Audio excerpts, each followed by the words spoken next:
preguntas son innumerables. Algunos dicen que Jesús era solo un buen maestro. Otros dicen que fue tan solo un buen ejemplo. Aún hay otros que afirman que Jesús era un loco o un farsante que perpetuaba un engaño en la búsqueda de establecer algún tipo de sistema religioso nuevo en la tierra. Muchos han dicho que no existió en lo absoluto, que solo fue un mito, una leyenda. ¿Quién es Jesús? Poncio Pilato dijo que no cometió ningún delito. Napoleón llamó a Jesús el emperador del amor. El filósofo John Stuart Mill señaló que era la guía de la humanidad. El escritor ateo francés Ernest Renan expresó que era el más grande de entre los hijos de los hombres. Inclusive David Strauss, quien odiaba a muerte al cristianismo y negaba todas sus afirmaciones sobrenaturales, llegó a exclamar que Jesús era el más alto modelo de religión al alcance del pensamiento humano. ¿Quién es Jesús? Esta es la pregunta fundamental que Mateo se propone contestar en su relato del Evangelio. ¿Quién es Jesús? Y para empezar a responder esta pregunta, nos proporciona una genealogía en Mateo capítulo 1, del 1 al 17. Así que les invito esta mañana a que abran sus Biblias a Mateo capítulo 1.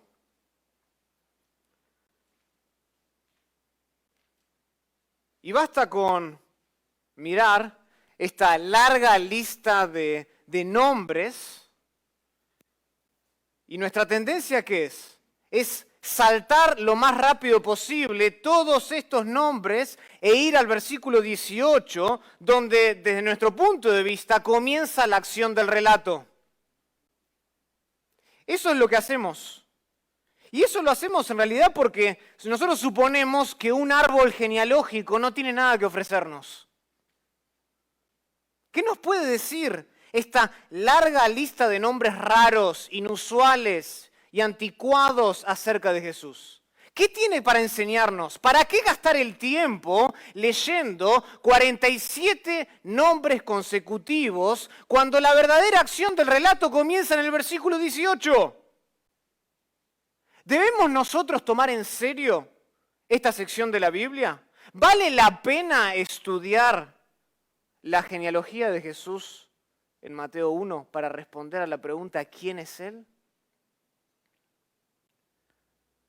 El pastor y escritor anglicano inglés J.C. Ryle responde acertadamente a todas estas preguntas. Y déjenme leer y citarle. Él dice lo siguiente: que nadie piense, él está hablando de la genealogía, que nadie piense que estos versículos no sirven para nada.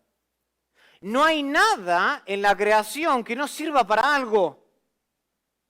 El musgo más pequeño y los insectos más diminutos sirven para un buen fin. Y él dice, no hay nada en la Biblia que no sirva para algo. Todas sus palabras han sido inspiradas. Los capítulos y versículos que a primera vista no parecen tener mucha utilidad, han sido todos ellos dados con un buen propósito. Y él termina la cita diciendo, quien observe con atención estos 17 versículos, descubrirá en ellos, sin lugar a duda, lecciones útiles e instructivas.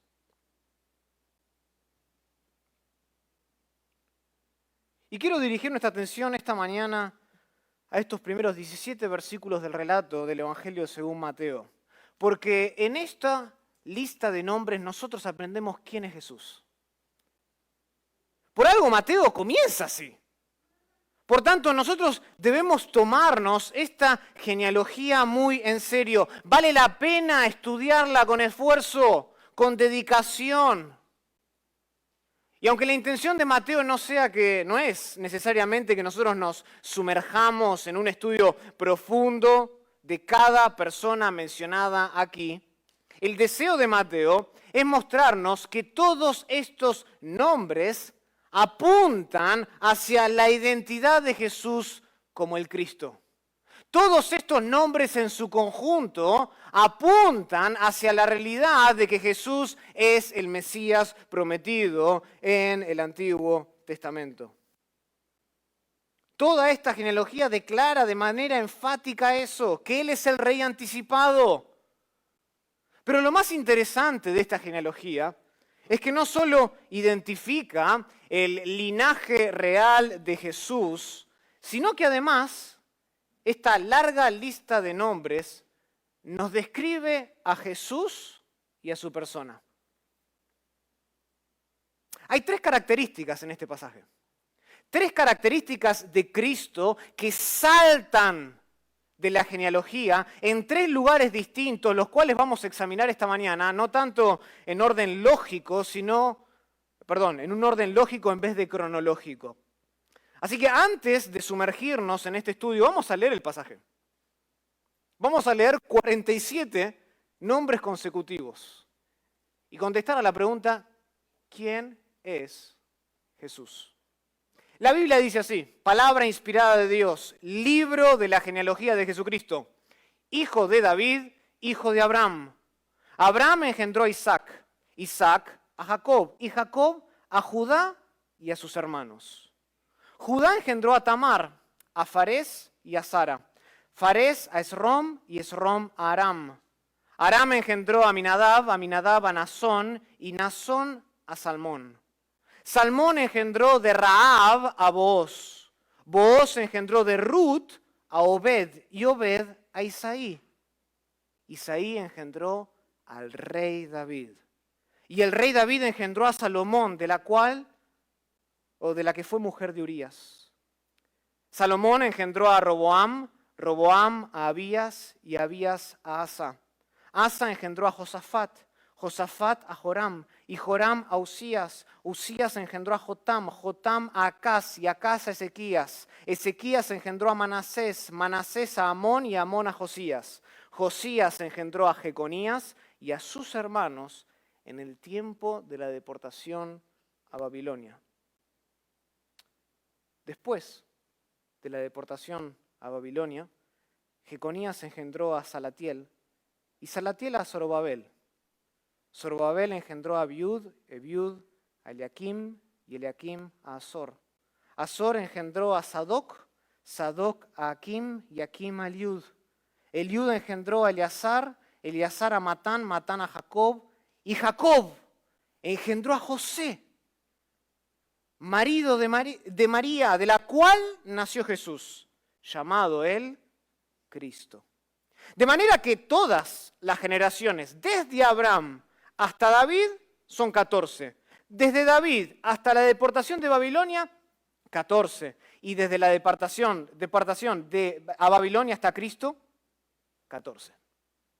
Esta es la palabra inspirada de Dios. Vamos a orar antes de sumergirnos en el estudio. Querido Padre, te damos gracias por tu palabra.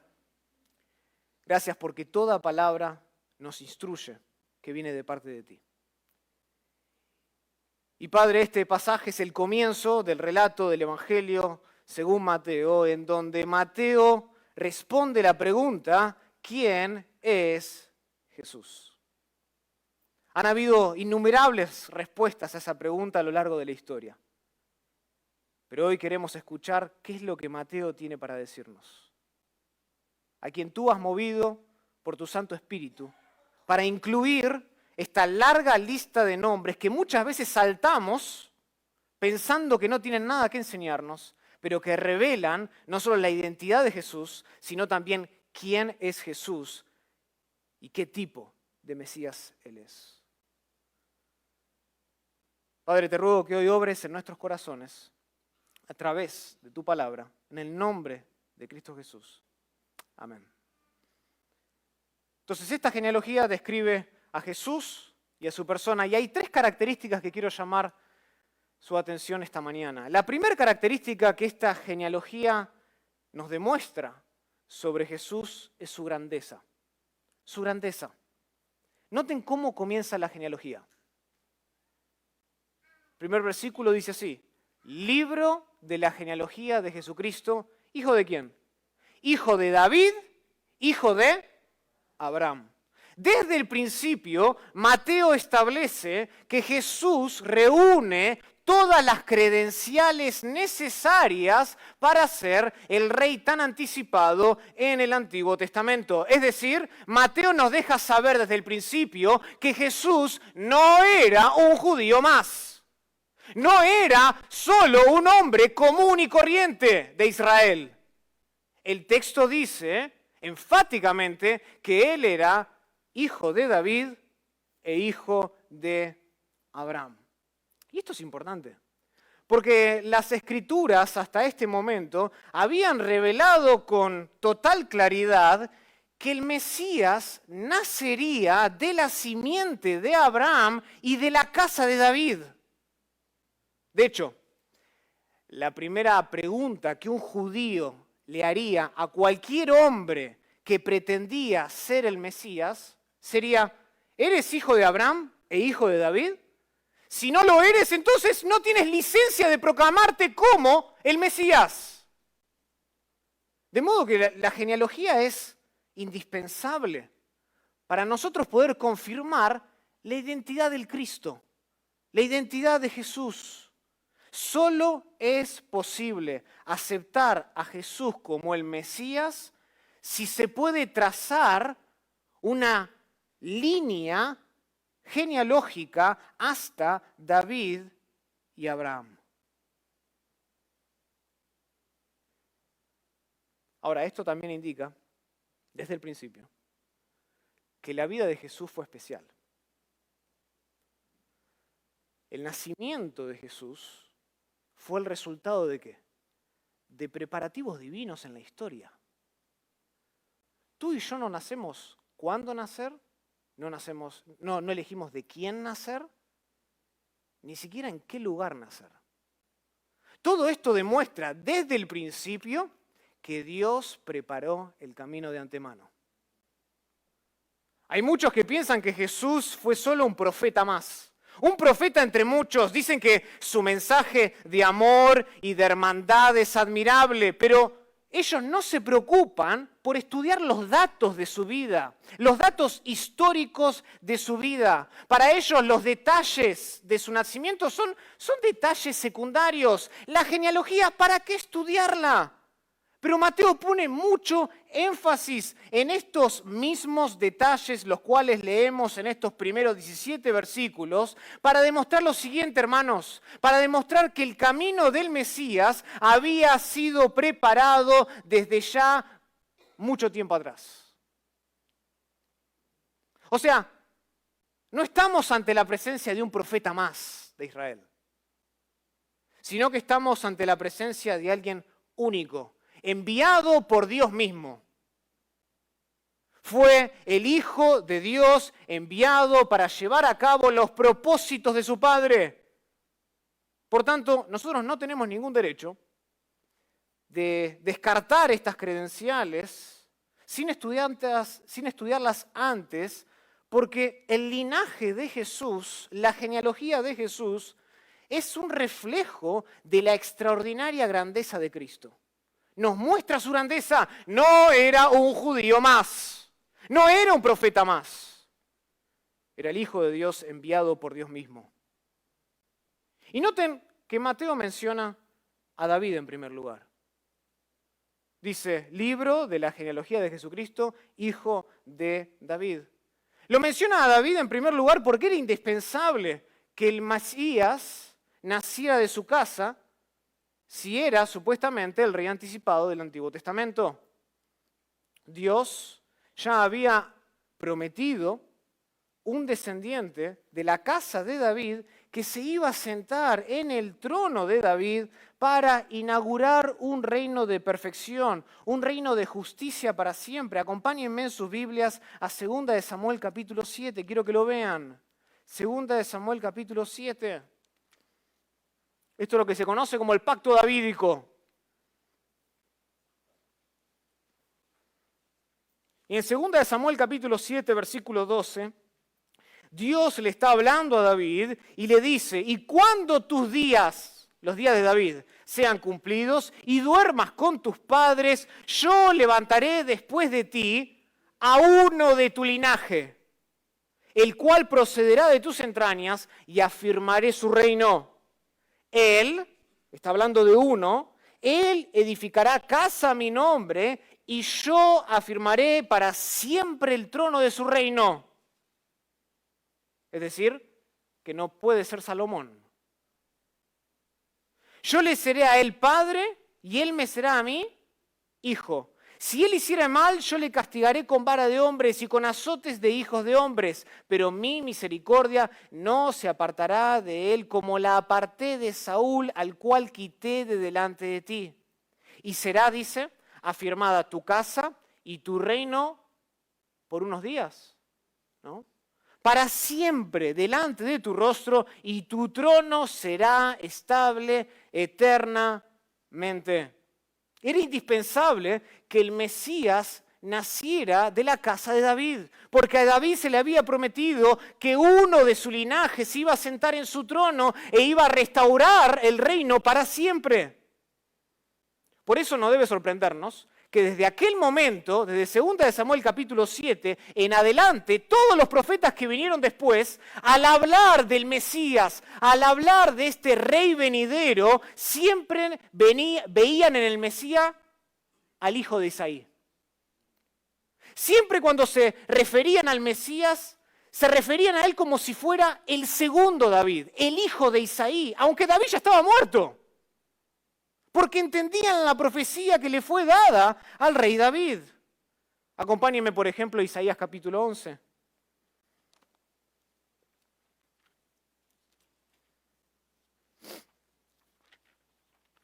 Isaías capítulo 11. Noten lo que dice el profeta Isaías.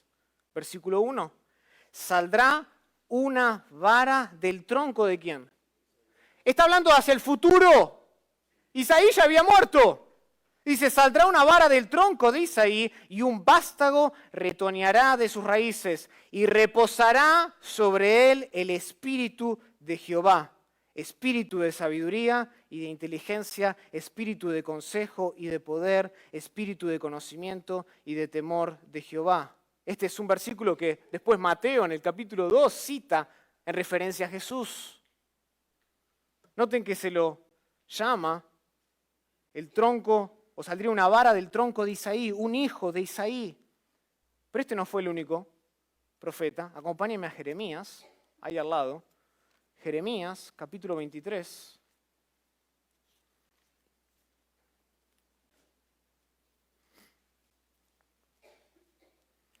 Jeremías, capítulo 23. Jeremías ahora está profetizando y dice, versículo 5, he aquí que vienen días, dice Jehová, en que levantaré ¿a quién? A David. David ya había muerto. Dice, levantaré a David renuevo justo y reinará como rey, el cual será dichoso y hará juicio y justicia en la tierra. Noten que Jeremías observaba y hablaba del Mesías venidero como el segundo David. Un profeta más, Ezequiel. Ezequiel, capítulo 34. Noten que es consistente el testimonio de los profetas. Ezequiel 34, versículo 23. Ezequiel 34, versículo 23. Ezequiel ahora habla y dice en el versículo 23 del capítulo 34, y levantaré, está hablando del futuro, sobre ellas a un pastor. Y él las apacentará. A mi siervo, ¿quién? David. Él las apacentará y él les será por pastor. Yo, Jehová, les seré por Dios y mi siervo David será príncipe en medio de ellos. Yo, Jehová, he hablado. Noten que el testimonio es consecuente a la promesa de 2 de Samuel 7. Hablaban del Mesías como el hijo de Isaí. Hablaban del Mesías venidero como el segundo David. Por consiguiente, si volvemos a Mateo 1, la frase hijo de David tiene un valor agregado. Es una frase muy especial.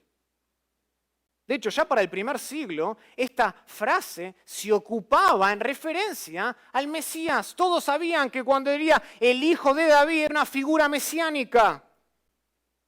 Y esta frase, al principio de la genealogía, nos declara enfáticamente que Jesús reúne una de las credenciales más básicas para ser el rey de los judíos. Él cuenta con esta credencial para ser el rey prometido a los judíos. Pero noten que además Mateo señala que la genealogía de Jesús no solo se remonta hasta David, sino que se remonta ¿hasta quién? Hasta Abraham. Hasta Abraham. Versículo 1, después de decir hijo de David, dice hijo de Abraham. Y con esto Mateo abre la puerta, por así decirlo, de esperanza a todo el mundo y no tan solamente a los judíos. Si se hubiese quedado con la genealogía de Jesús, hijo de David, estaría afirmando que Jesús reúne la credencial para ser el rey de los judíos. Pero al irse hasta Abraham, también nos dice que abre la puerta de esperanza a los gentiles. Este no solo sería rey de los judíos, sino que además también sería rey sobre los gentiles. ¿Cómo sabemos esto? Porque cada vez, por ejemplo, en el libro de Génesis, Dios bendice a Abraham en repetidas ocasiones. Y en muchas de ellas le indica que todas las naciones serían benditas a través de su descendencia, de su simiente. ¿Se acuerdan en Génesis 12? El pacto abrámico. Génesis 12.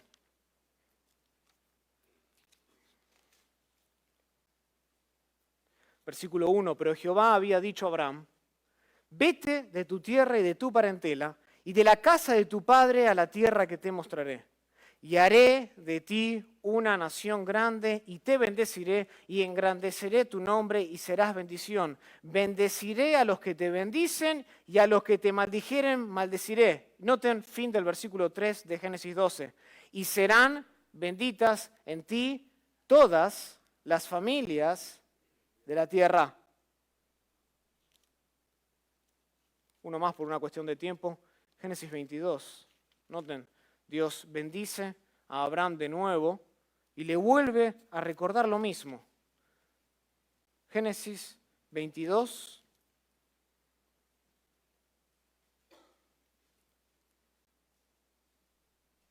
Génesis 22, versículo 15. Y llamó al ángel de Jehová a Abraham por segunda vez del cielo y dijo, por mí mismo he jurado, dice Jehová, que por cuanto has hecho esto y no me has rehusado tu hijo, tu único hijo, de cierto te bendeciré. Y multiplicaré tu descendencia como las estrellas del cielo y como la arena que está a la orilla del mar. Y tu descendencia poseerá las puertas de sus enemigos. Y en tu simiente, versículo 18, serán benditas todas las naciones de la tierra por cuanto obedeciste a mi voz.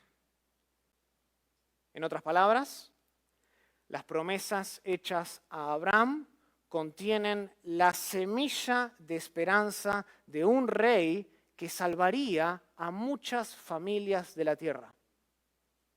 Un imperio y un gobierno global, universal. Y por medio del Mesías, Dios bendeciría a las naciones, dice el texto. Por tanto, era necesario, completamente necesario, que Jesús naciera del linaje de Abraham también. No solo del linaje de David, sino también del linaje de Abraham. Esta era la otra credencial del Mesías. Y como dije hace un instante, Mateo aquí, con estos dos nombres o con estas referencias a estos dos individuos, estos protagonistas muy importantes en la historia de Israel, nos está mostrando a nosotros la grandeza de Jesús.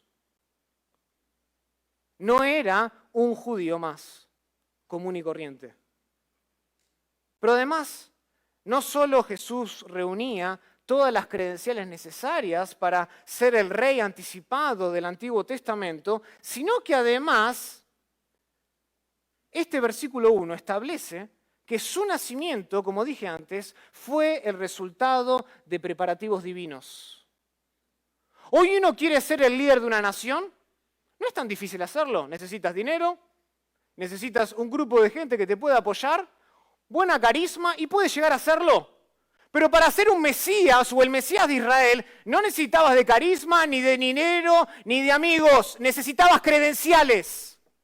Y como tú no eliges dónde naces y tú no eliges quiénes son tus padres, Dios había preparado que Jesús sería del linaje de David, hijo de Abraham. Dios mismo había enviado a Jesús para salvar, como dice Mateo 1:21, a su pueblo de muchos pecados. Habla de la grandeza de este rey. Inigualable. Dios lo había enviado y había preparado, allanado el camino para él. Eso es lo primero que vemos. Pero vemos además otra característica, y no se preocupen, no vamos a ir versículo por versículo, porque algunos me están mirando con cara de ¿qué vamos a hacer esta tarde? No vamos a quedar acá hasta Año Nuevo, no se preocupen. Noten otro reflejo que vemos aquí. Otra característica de Jesús y su persona. No solo esta genealogía nos introduce a la grandeza de Jesús, también nos habla de su gloria. Nos habla de su gloria. Y quiero que me acompañen al final de la genealogía. Versículo 17. Noten cómo termina. Dice, de manera que todas las generaciones desde Abraham hasta David son ¿cuántas? 14. Desde David hasta la deportación a Babilonia, 14. Y desde la deportación a Babilonia hasta Cristo, 14. Noten que Mateo mismo divide el texto, estructura el texto. Y este versículo al final es importantísimo porque nos ayuda a nosotros a ver que toda la genealogía está dividida en 3 periodos de 14 nombres cada uno. 3 periodos de tiempo con 14 nombres cada uno. Ahora, por supuesto, que entre Abraham y Jesús existieron muchas otras personas que no son mencionadas en esta genealogía. Si no, sí, estaríamos hasta Año Nuevo y más, estudiándolas todas. Mateo aquí, obviamente, omite muchos nombres. Omite muchos nombres. Y lo hace a propósito. No lo hace porque sea un mal historiador. No lo hace porque quiere engañarnos. Porque si hubiese tenido esa intención, seguramente él hubiera omitido los nombres de aquellas personas que pasan desapercibidos, como vamos a ver en un instante. La razón por la que Mateo divide la genealogía de esta manera es que quiere comunicarnos la gloria de Cristo. ¿En qué sentido? Bueno, para eso necesitamos estudiar cada una de las etapas, de las 3 etapas que él menciona, con mayor lujo de detalle. Noten el primer periodo que él menciona. De manera que todas las generaciones, desde Abraham hasta David. Ese es el primer periodo de tiempo, la primera etapa. Y si vuelven a la genealogía, eso es del versículo 2 al versículo 6. Esa es la primera etapa de tiempo, el primer periodo de tiempo. De Abraham a David. Eso abarca la maravillosa época de los patriarcas de Israel. Piensen conmigo. En ese tiempo, ¿quién estuvo? Abraham, Isaac, Jacob. Incluye personas muy importantes como Moisés, Josué. Pero este también fue un periodo de alejamiento espiritual, en donde, por ejemplo, Dios tuvo que levantar a varios jueces para juzgar a la nación en repetidas ocasiones, y levantó personas como Débora, ¿se acuerdan? Sansón, Jefté, entre otros. En esta época hubo momentos de esclavitud en una tierra extranjera, en Egipto. Hubo momentos de liberación poderosa después de las 10 plagas. Hubo momentos del establecimiento de pactos, de leyes. Hubo tiempos de conquista y de victoria mientras entraban a la tierra prometida. Pero en términos generales, nosotros sabemos que esta primera época a la cual Mateo se refiere fue una buena época en términos generales. Vamos, los patriarcas, Moisés, Josué, la conquista. De hecho, noten cómo culmina esta primera etapa. Acompáñenme al versículo 6. Dice así, Isaí engendró ¿a quién? Al rey David. Noten que termina esta primera etapa nada más ni nada menos que con el rey David. Y noten que el texto hace hincapié en la realeza. Cuando uno estudia la genealogía, uno quiere ver qué es lo que se va del patrón establecido. Hasta ahora él venía diciendo, Salmón engendró de Rahab a Booz, Booz engendró de Ruth a Obed, Obed a Isaí. Isaí engendró, no dice a David, al rey David. El texto es enfático, señala la realeza de este hombre. No lo llama simplemente el hijo de Isaí. Mateo agrega el término rey, ¿por qué? Porque David fue el rey por excelencia de la nación de Israel. Y por así decirlo, Israel en esta primera etapa de su historia encuentra su punto más alto con el establecimiento del rey David. Un hombre que, según Hechos 13:22, tenía un corazón conforme al de Dios. No era cualquier hombre, era un hombre especial. Sin embargo, noten que la genealogía inmediatamente introduce la segunda etapa del tiempo. Y noten que la segunda etapa, si vuelven al versículo 17, va o comienza con David y termina ¿con qué? Con la deportación a Babilonia.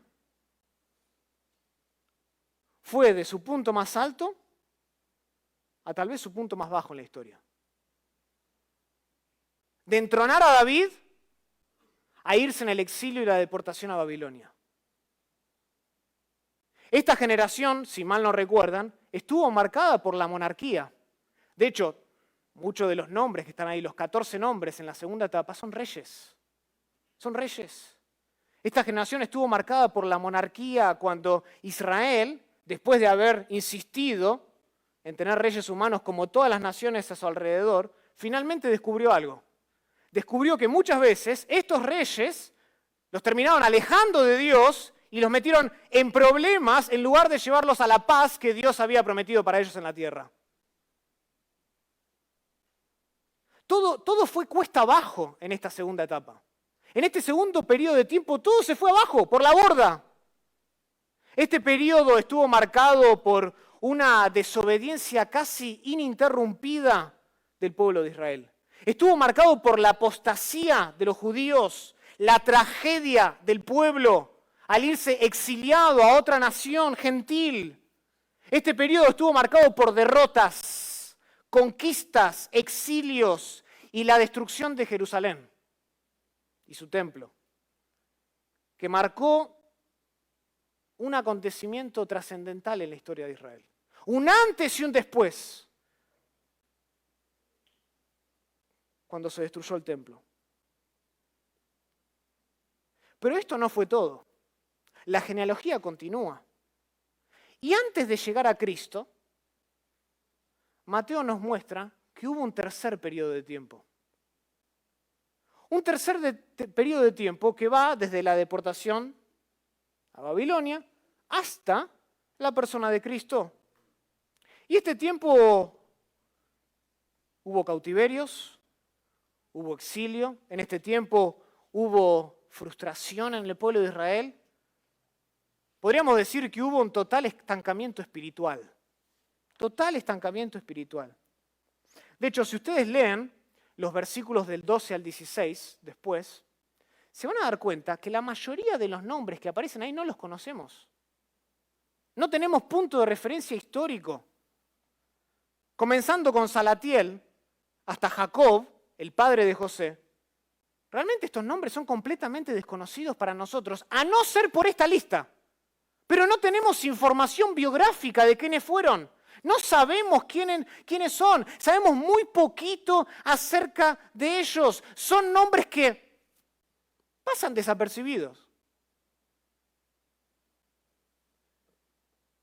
Y esto nos habla de que ese tercer periodo de tiempo fue un tiempo que en gran medida estuvo rodeado de maldad. Y en su mayor parte de ese tiempo estuvo caracterizado por poca notoriedad. Se podría decir, me encanta cómo lo pone el doctor MacArthur aquí, él dice, se podría decir que esta época fue como la edad de las tinieblas para Israel. Esta tercera época, después de la deportación a Babilonia, fue como la edad de las tinieblas para Israel, hasta que apareció Cristo.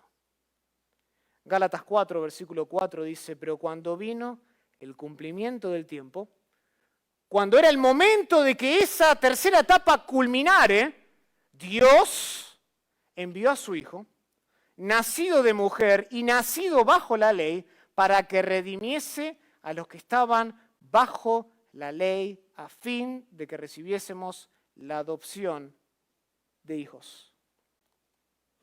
Hasta que vino Cristo.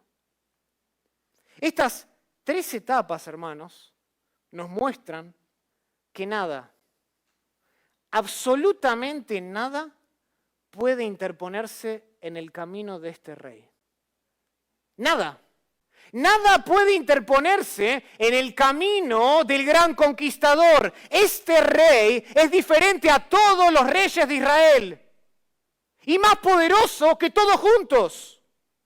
Y esta división de 3 etapas despliega la gloria de Cristo, que de en medio de la ruina, con un pueblo acabado, puede restaurar la casa de David para siempre. O sea, este rey es diferente. Este rey no es solo judío, este rey no es solo humano, este rey es divino.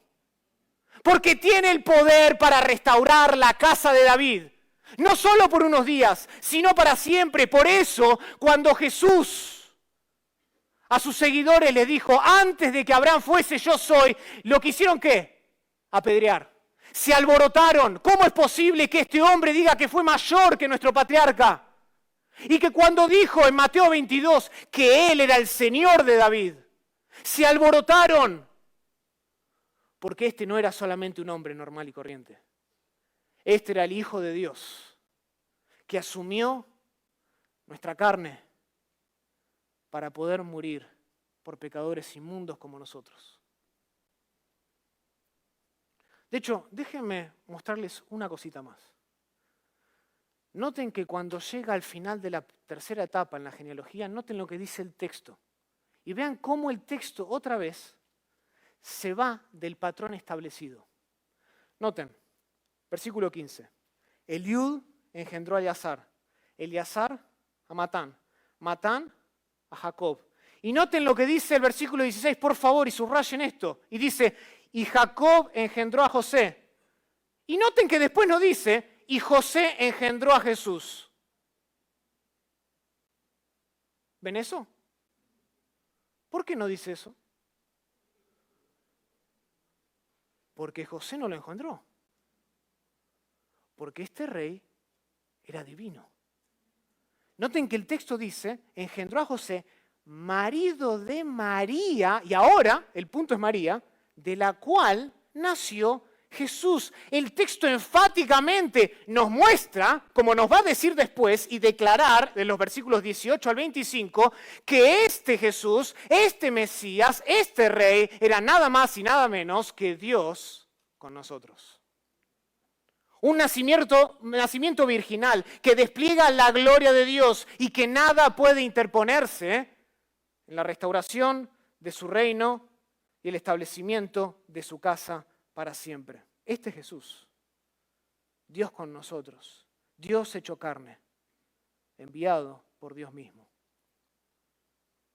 Por último, déjenme mostrarles la tercera y última característica que esta genealogía enseña acerca de Jesús, y es su gracia. Vimos su grandeza, vimos su gloria, quiero mostrarles su gracia para terminar. La gracia de Jesús.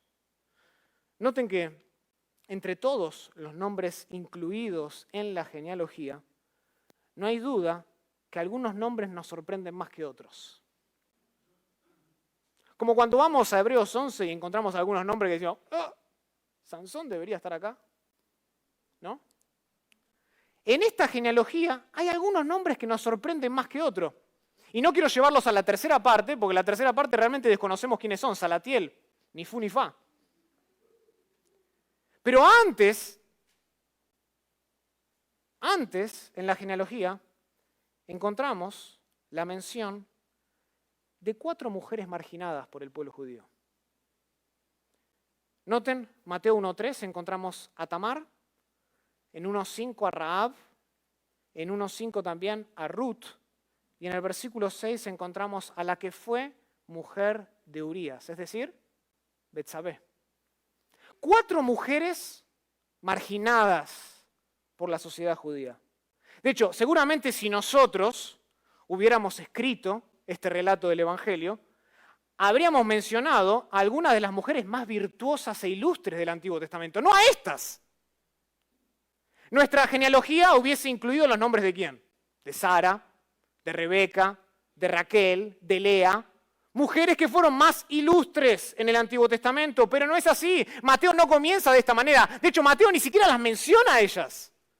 Pero menciona a 4 individuos que fueron marginados. 4 individuos que no esperaríamos que sean parte del linaje de un rey. O sea, la inclusión de Tamar, de Rahab, de Ruth y Betsabé es realmente rara. Especialmente si estamos hablando de la genealogía de un rey. Y su presencia, creo yo, la presencia de estos 4 nombres y de estos 4 individuos en la genealogía, viene justamente a reforzar la idea de que Jesús tenía entre sus antepasados a personas realmente poco deseables por la comunidad. Poco deseables. Y cada una de estas mujeres son ejemplos extraordinarios de la gracia de Dios, que alcanza hasta los más marginados y a las personas que tal vez, desde nuestra perspectiva humana, no hubiésemos esperado que vendrían a la fe. Tamar, ¿se acuerdan de Tamar? Tamar era la nuera. La nuera cananea de Judá. Ni siquiera israelita. Tamar era la nuera cananea de Judá. ¿Se acuerdan la historia? Se vistió de prostituta con el fin de seducir a su suegro. Eso lo pueden leer en Génesis 38. Y puesto que las mujeres en aquel tiempo llevaban velo, Judá no la reconoce y termina fornicando con ella, con su propia nuera.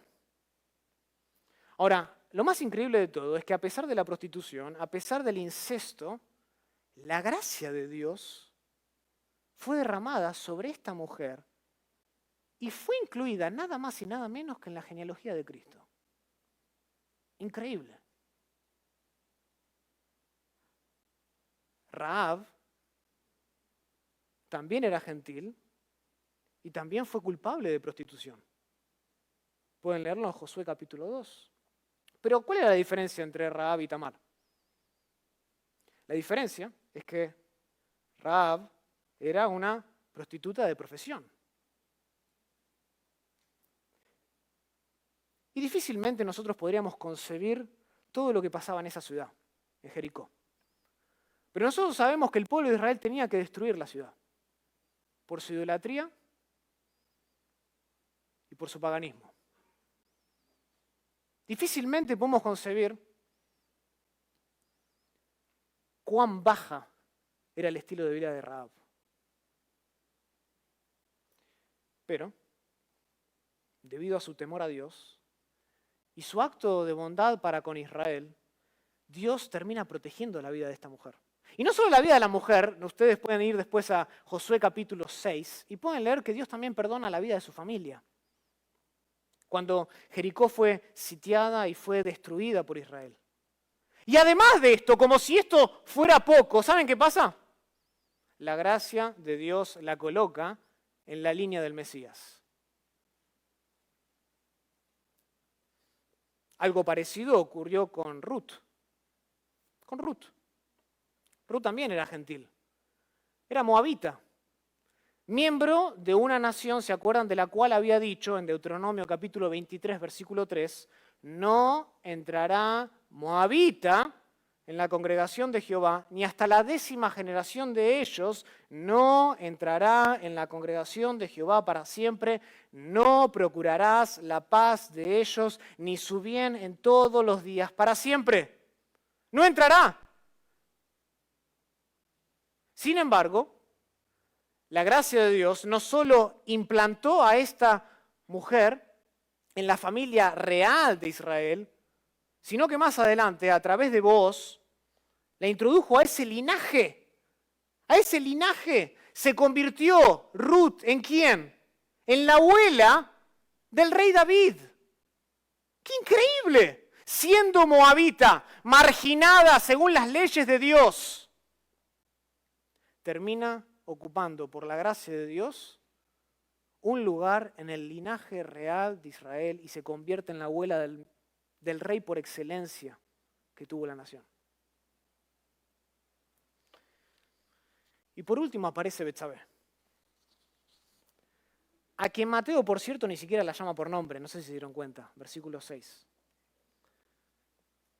Tiene otra manera más significativa de referirse a ella. Literalmente, el texto lee de esta manera, versículo 6. Isaí engendró al rey David, y el rey David engendró a Salomón de la de Urías. Eso es lo que dice el texto, literalmente. El texto en original dice la de Urías, no dice la que fue mujer de Urías, dice la de Urías. Y creo que esto es importante. Porque aunque es cierto que Betsabé fue mujer de Urías, esta traducción no hace justicia a lo que el pasaje está enfatizando.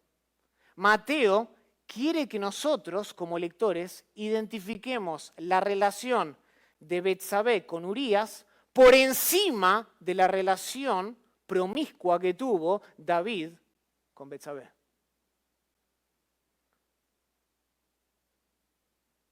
Nosotros lo sabemos la historia, 2 Samuel capítulo 11, 2 Samuel capítulo 12.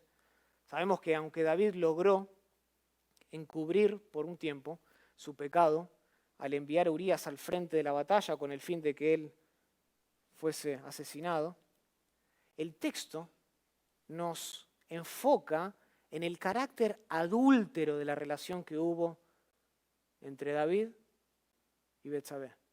Una relación escandalosa que David tuvo con Betsabé al llamarla la de Urías. Ese es el énfasis.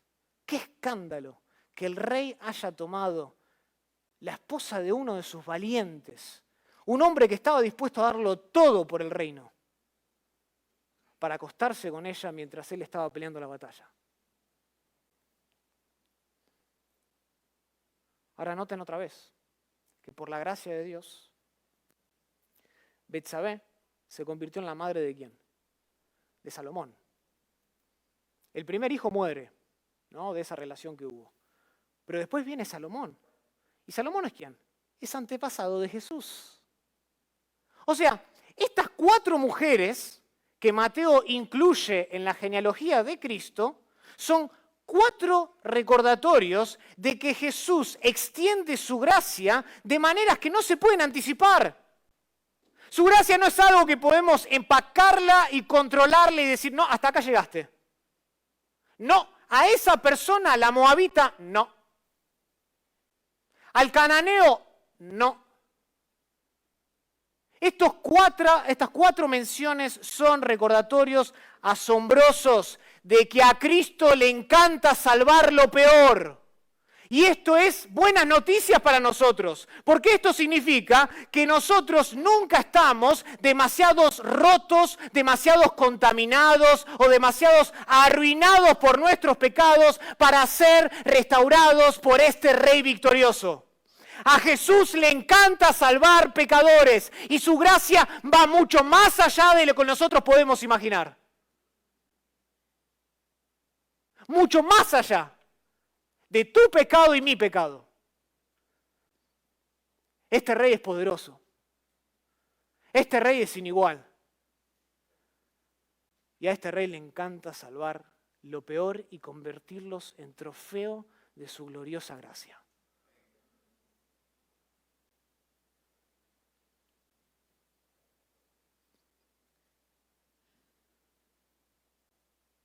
Hermanos, esta genealogía es mucho más que una larga lista de nombres aburridos. Es mucho más que una larga lista de nombres anticuados. Es mucho más que una larga lista de nombres inusuales. Es más que un simple árbol genealógico. ¿Saben de qué se trata esto? Se trata de un hermoso testimonio de quién es Jesús. ¿Y quién es y cómo es Jesús? No solo es una presentación de las credenciales que Él tiene como el Mesías, mas Mateo aquí también nos está demostrando qué clase de Mesías es Jesús. No solo nos identifica a Él como el Cristo prometido, como aquel que restauraría a la nación para siempre y gobernaría a todas las naciones y sería de bendición para todo el mundo, sino también nos describe qué tipo de rey es Jesús. Y déjenme decirles quién es este rey. Este rey es un rey grande, como ningún otro del pueblo de Israel. Es un rey glorioso, que descendió desde lo alto, cuyo nacimiento fue virginal, que fue engendrado de una mujer por el poder del Espíritu Santo. Y es un rey que está lleno de gracia, que no vino a la tierra para llamar a los justos, sino a pecadores al arrepentimiento. Y todo esto, hermanos, representa una gloriosa verdad para nosotros. Representa una gloriosa esperanza para cada uno de nosotros aquí sentados hoy. Porque esto quiere decir que si Cristo tuvo a bien incluir entre sus antepasados a pecadores, a marginados de lo más bajo y a gentiles, también entonces este rey es capaz de incluirnos por su gracia entre sus descendientes. No hay comparación con este rey. Y muchas veces en la Navidad nos enfocamos en el bebé. Nos enfocamos en el pesebre. Y nos olvidamos quién era el que estaba en ese pesebre. Un rey grande. Un rey glorioso que estuvo dispuesto a dejar su trono de gloria en el cielo para nacer en un pesebre. Y un rey lleno de gracia, que no le importó ser contado entre los pecadores, como dice Isaías 53, pero que fue amigo de pecadores y los llamó al arrepentimiento. Y si tú hoy estás aquí y tú no has conocido a este rey, déjame introducirte a este rey y llamarte al arrepentimiento como lo haría este rey.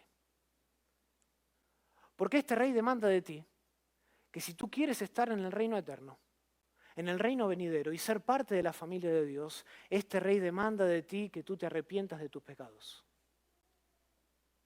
Que dejes de seguir a tu yo. Que dejes de seguir tus impulsos. Que dejes de ponerte a ti por encima de todo. Que renuncies al pecado y que abraces el perdón de Cristo en la cruz. Para entender el pesebre debemos entender la cruz.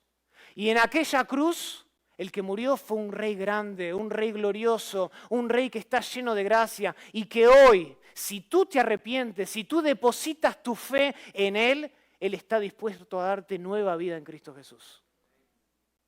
Ese es el mejor regalo de esta Navidad. El mejor regalo de esta Navidad. Y lo único que este rey pide es que te identifiques con Él. Porque Él no está avergonzado en lo más mínimo de identificarse con pecadores como tú y yo. Oremos al Señor. Querido Padre, te damos gracias. Gracias, Señor, porque en esta sección de la Biblia que muchas veces pasamos por alto, que muchas veces editamos y las dejamos a un costado, tú nos demuestras qué tipo de rey es Jesús, qué tipo de Mesías. Gracias, Señor, porque su grandeza es inigualable. Él es Emmanuel, Dios con nosotros. Él es ese consejero, ese príncipe de paz, ese Dios fuerte, admirable. Él es el león de Judá. Él es la semilla. Ese es el segundo David. Alguien más grande que Abraham. estuvo dispuesto a vestirse de humanidad y a dejar su trono de gloria en las alturas, la adoración constante de los ángeles, para venir al mundo y llamar a pecadores al arrepentimiento, de los cuales nosotros aquí, muchos de nosotros aquí, somos los primeros. Pecadores que por gracia hemos experimentado el amor de Dios.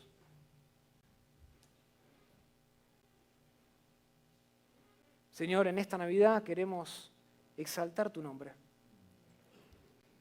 Queremos alabarte porque no hay mejor rey que tú. Eres inigualable. Eres nuestro mejor amigo. Y sin ti, nada en esta vida vale. Oh Señor, qué lindo sería que cada día recordáramos esto.